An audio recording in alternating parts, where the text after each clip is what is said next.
উত্তর 24 পরগনার হালি শহরের ব্যবসায়ী দেবেন্দ্র সিং বেআইনি নির্মাণ নথি জাল করে সরকারি জমি দখলের মতো একাধিক অভিযোগ রয়েছে এই ব্যবসায়ীর বিরুদ্ধে।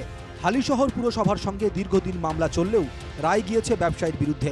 আদালতের নির্দেশে 2025-এর শুরুতেই পুরসভা ভেঙে দেয় ব্যবসায়ীর অবৈধ নির্মাণ।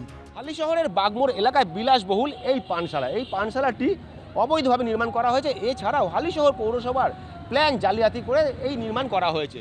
হালি শহর পুরসভার অভিযোগ, ব্যবসায়ী দেবেন্দ্র সিং বিভিন্ন নথিপত্র জাল করে জমি দখল করেছেন। সেই জমিতে অবৈধভাবে তৈরি করেছেন হোটেল।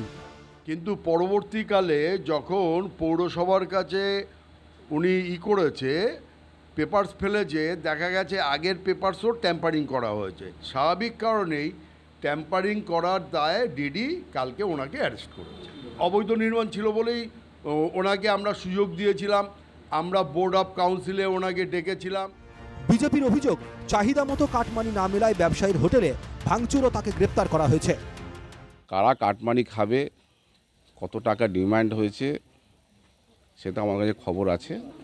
টাকা পয়সা ঠিক মর্নিংটা হয়নি, তারই পরিপ্রেক্ষিতে তার ভাঙচুর হয়েছে।